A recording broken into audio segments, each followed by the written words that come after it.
So before I get on today's rant, I just got a little side thing. We're driving in the rain here. I'm driving with my kids, and I'm showing them how these guys are idiots. They're swerving in and out of the toll lanes. Here in New Jersey, we got to pay to drive. Just in case you're watching this, you're not from New Jersey. It costs money everywhere you go. You have to pay to go to work in this state. It's the worst state to live in. I'm sorry, it's just terrible.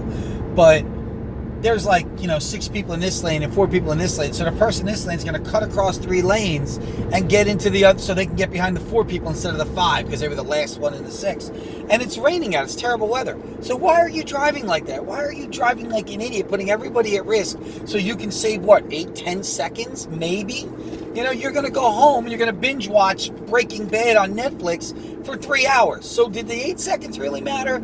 Obviously, your time is not as important to you as you pretend it is.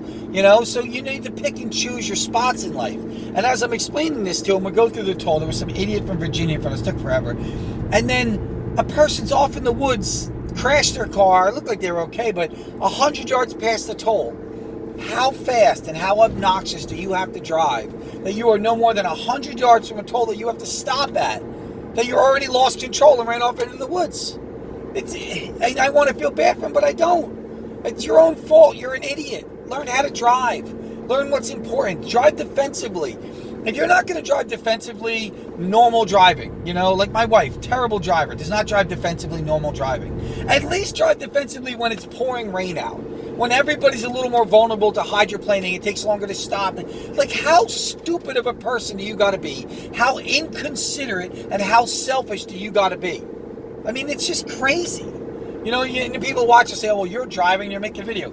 I'm driving along on the parkway right now. I'm driving straight. I'm going 10 miles below the speed limit. Nobody's near me. I'm just going straight. You know what I mean? I can look around. I can, there's no risk here. I'm just driving straight along. It's pretty much a dry road now anyways. But I see these people where it's cars are coming together. You're taking on. Pay attention. But anyway, that's not the rant today. The rant today is history is written by the winners. My son had said, my 9-year-old Logan had said, oh, I'd like to go back in time and I would fight the British during the American Revolutionary War. I would kill the British. And my other son, Brendan, said, I wonder what they say about the Revolutionary War in England. And I've had the luxury of reading a children's history book, passages from it that were regarded to this exact subject. And trust me, the way they speak about the Revolutionary War is not the same way we were taught about the Revolutionary War. We were taught that we were oppressed and we were fighting for our freedom and everything we did was noble and, they were the bad guys. And trust me, their books, not quite the same thing. They spoke about how their soldiers were wearing wool suits and carried heavy backpacks or sacks of gear and equipment, and food and everything. And they had to march through the sun and the heat. And then the American guerrillas. Notice terminology is totally different. Were shooting them as they were marching in a dishonorable way, terrorists shooting them from the woods and stuff and then running away. Does this sound familiar? Terrorists in the Middle East shooting at American soldiers. We're the invaders there, but history is written by the winners. Even the subject matter where they say being on the right side of history, 50 years later, 100 years later, the winners write the history. If Germany didn't open up a second front in Russia and they held on to Europe, trust me, with families like the Rockefellers and the Vanderbilts and everything else striking trade deals with the Germans, we wouldn't be on bad terms with the Germans. America wouldn't be enemies with the Germans. We'd be trading partners with them. See, we just like we're trading partners with the EU. And the history of what they did to the Jews and the way they took over Europe and everything would be written totally different. And all you morons out there would buy it hook, line, and sinker. You would buy, yeah, they did put the Jews in internment camps. But, those dirty Jews, because they would change the history till, everything was the Jews' fault. Now, yeah, there are some things that were the Jews' fault. And history was written by the winners, and the Jews were part of the winners. So you can't say anything bad about a Jewish person or Israel or the state of Israel or what they do or the banking industry or nothing, or you're an anti-Semite. Because history decides what's right and what's wrong, not what's actually right and wrong. And the masses, because they're taught it, it's indoctrined into them, they believe it. They believe it's true. That everything Germany did was wrong. Everything, and that's not true. It's ridiculous. Germany were warmongers. So were a lot of other countries. You know what I mean? Look at World War I. every country was building up an arsenal. World War II, not much different. So when all these countries are building up arsenals and they're buying weapons and building weapons and so forth, well, eventually they got to use those weapons somewhere, because if they don't build up those weapons and then use them, they have no reason to buy more weapons. They have no reason to build more weapons. Weapons weren't advancing that fast. And actually, a lot of technology advanced through war, but I don't want to lose my point. So the point is, when you look back at, I don't know, the Revolutionary War, let's get something closer, the Vietnam War. Americans, we kind of lost that war, so we don't really write the history on that war. But trust me, the history that's written in Vietnam is still totally different than the history written here. But who's telling the truth? Who's really telling the truth? In my experience, usually both are a little wrong. Usually both are a little not telling the truth. But you can't say that in most circles, because people believe, they identify with what they believe, and they believe nonsense. They really do. The perfect example I always go back to is, in today's world, it's Trump. If you talk to a Trump-tard, nothing he does is wrong. He saved the economy. Unemployment's at its lowest. The stock market's at its highest. The stock market's always at its highest. Every president from here on out. The stock market is always growing. So it's always going to be at its highest, every president. Unemployment's at its lowest. Well, yeah, you're not going to give any of that credit to Obama? I don't even like half the things Obama did, but I mean, come on. It was at like 10% when Obama took it over. He brought it down to like 4.5. Trump brought it from 4.5 to like 3.8 or whatever the exact numbers are. Not really as impressive if you think about it.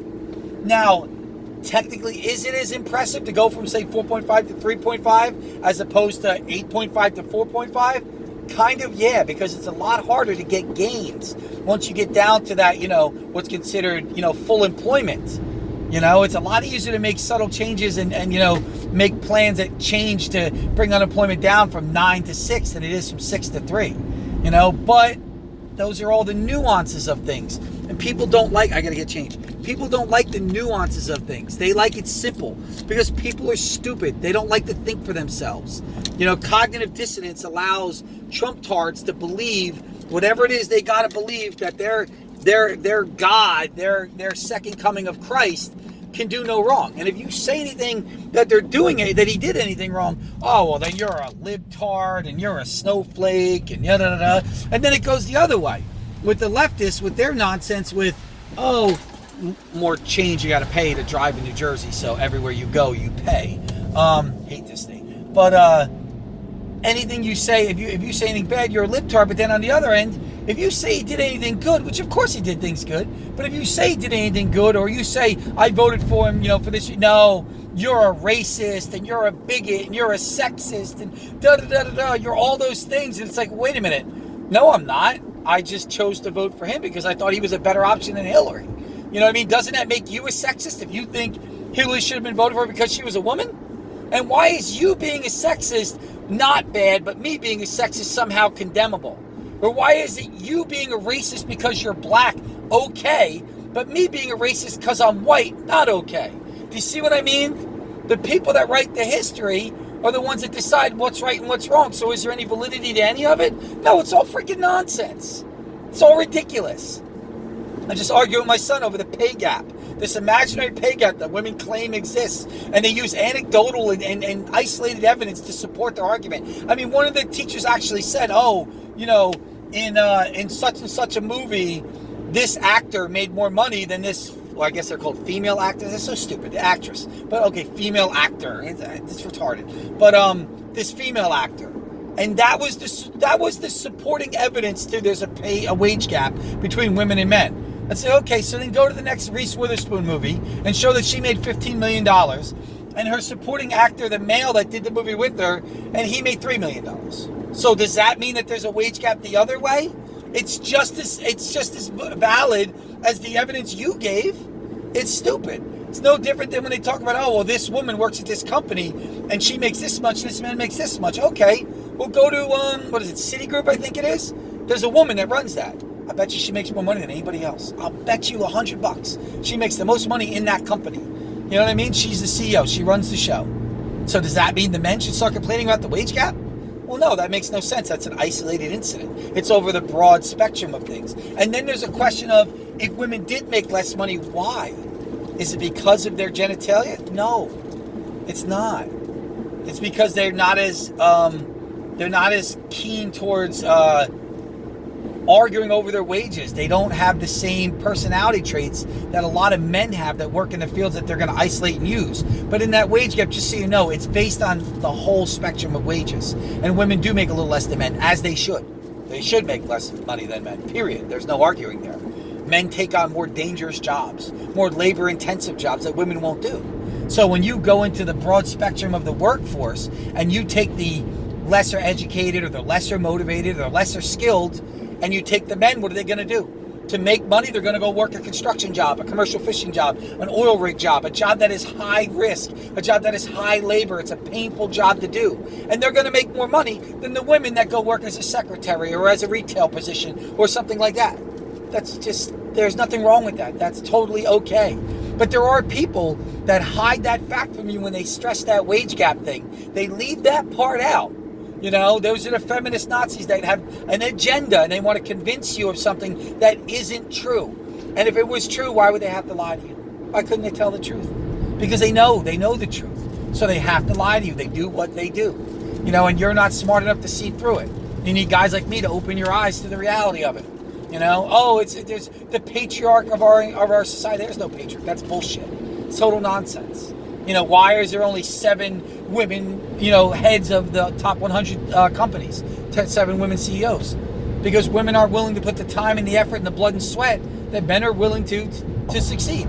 They're not willing to be as confrontational. It's not in their nature. And there is a couple women that are confrontational, and it is in their nature to put their family second. And is that a better thing? I don't think so. But let's just say it is. Let's just say you think that being confrontational and being driven to work and being obsessive compulsive like that and not caring about having a family or being with your family and willing to work those 80 hours a week that it's going to take to move up that corporate ladder to be a CEO. If you think that's okay, that's fine. But guess what? Most women don't have those traits. They don't. So what? We're supposed to change somehow the guidelines or the rule? Like somehow the world is supposed to twist to make it so you don't have to be obsessive compulsive to run a company? It's never going to happen. It's stupid. It's a waste of time. It shows the moronic value system that they work off of. And then you believe the propaganda that they sell because it's indoctrinated into you. Oh, women are oppressed. No, they're not. Not in this country. You know, not in America.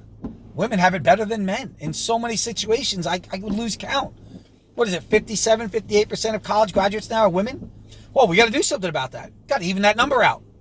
You know, just like we got to even the number out because there's less black people in the college than white people. So we got to give them a step up. Okay, because there was rules in place for generations that made it harder for them. I agree with that. But then don't pretend you're not giving them a step up. Don't pretend you're not making it easier for them. It's still harder for them somehow. And on what planet does that make it harder? If I go to the college and apply, and that black kid goes to the college and applies, and I have better scores than him, but he gets in, how is that harder for him?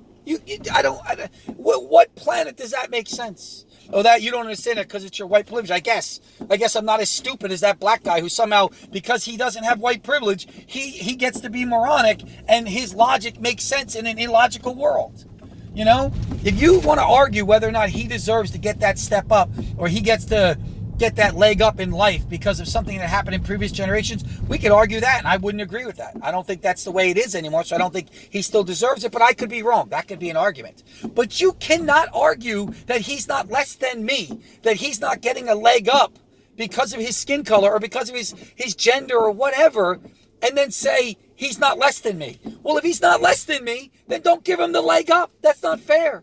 If you're saying he is less than me, then okay. As a white male, you got to even the playing field. I'm better than him. I'm some kind of higher person than him, or I'm some kind of better person. I have some kind of advantage. You know, and if you really think it's just because of my skin color, that's more illogical thinking. My skin color doesn't decide how well I read a book. You know what I mean? Or whether or not I choose to read a book.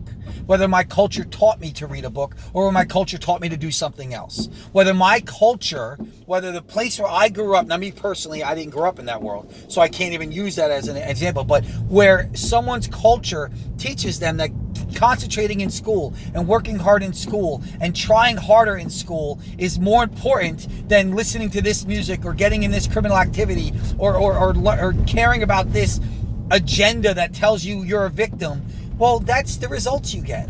And that's fine. If you want to say that that's okay for your culture, that you want to push that agenda and they want to push that agenda and their results are better, you can't then go back and say that this somehow was unfair to you.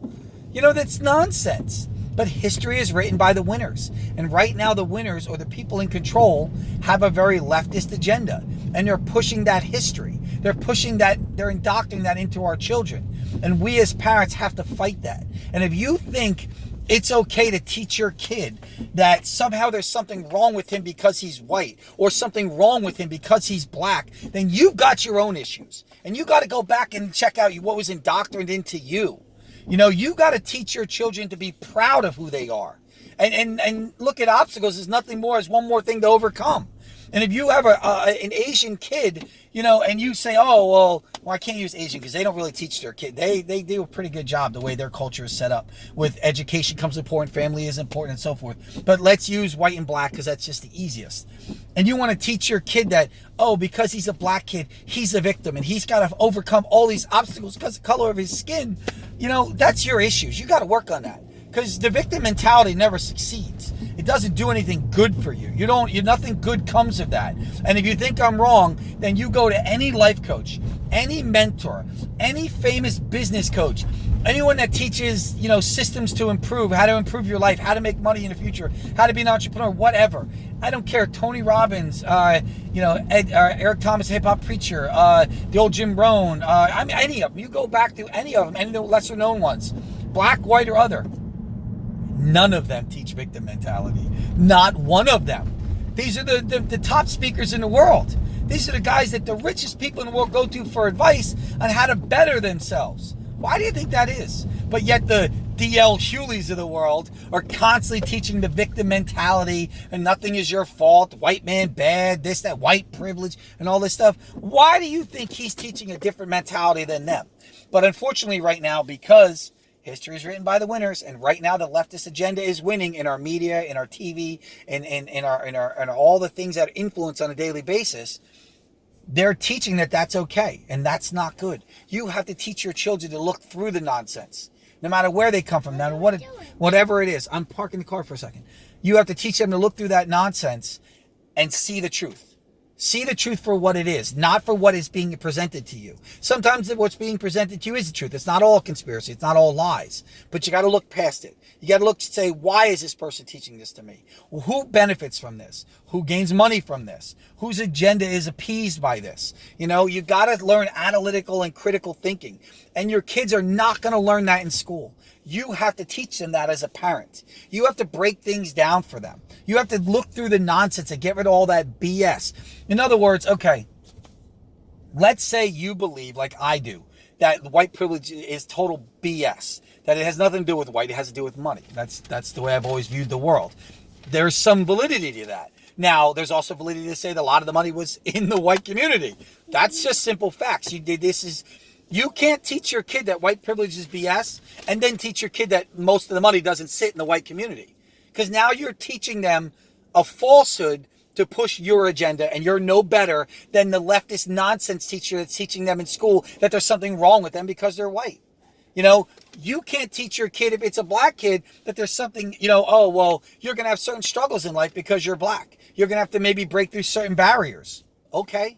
But then you're going to have certain advantages because you're black too. You can't teach him that everything in his life is, oh, they're going to stop you. There's a ceiling, like, because you have a daughter, there's a glass ceiling because you're a black person. Everything's against you. And then not teach him about the advantages that they get. You can't have it both ways. You know what I mean? You got to stick to the facts. And you got to teach them not just the facts, but why are the facts being misconstrued? That's the key. You got to open their eyes to why someone would teach you something that might not actually be true. And why that person might be teaching you it, even though it's not true, but believes it's true. You got to teach them that next level thinking so that they can do it on their own. Because when they become teenagers, like my son, when he asked about, he's 14, and he asked, well, I wonder what they teach in the schooling in England about the Revolutionary War. See, that's next level thinking. Because I raised him and I taught him to think next level. It doesn't mean England is bad and America is good or vice versa. It just means that you need to understand that history is written by winners and it's a matter of perspective. Everything is a matter of perspective. And everybody puts it in their own perspective, to their own agenda, their own bias. It doesn't make them wrong. It doesn't necessarily make them right. It just means that that's the way it is. And you as a person need to learn to see through the perspective, see through the BS, see through the agendas, excuse me, and seek the truth. Now, you still can have your own opinions of the truth based on false information. You can still believe, well, you know what? I still believe white privilege is real and I have a disadvantage. Or I still believe that I have to struggle because I'm a woman in college. It's harder for me. Somehow the questions are harder. Whatever you want to believe. I can't change your opinions on things. But at least they should be based on facts. Just like a Trump tard. You can still vote for Trump. And you can still believe that I'm not racist, so it's BS. None of his fans are racist, which is nonsense. But I'm going to vote for Trump just because I don't like the leftist agenda. And that's fine. You get to do that. But you can't base it on the fact that he's not corrupt, he doesn't lie, he doesn't break the law, and he doesn't do things as a president that is against the well-being of the middle class and the poor and the general populace of America. You can't have it both ways. You should learn the truth and then still choose to ignore the facts. That people do it all the time. There's nothing wrong with that. I mean, well, I ain't gonna say there's nothing wrong with that, but you have a right to do that. But you don't have a right to your own facts. That's nonsense. And that's a terrible way to go through life. And then to raise your children based on those falsehoods and false information is also terrible. You're doing a disservice to your children. Give them the facts. Let them make their own opinions and decisions, because their decisions and opinions are going to be based on what influences them. And you as a parent should be the one influencing them, not the winners in history that are going to tell them lies and tell them bullshit. Just something to think about.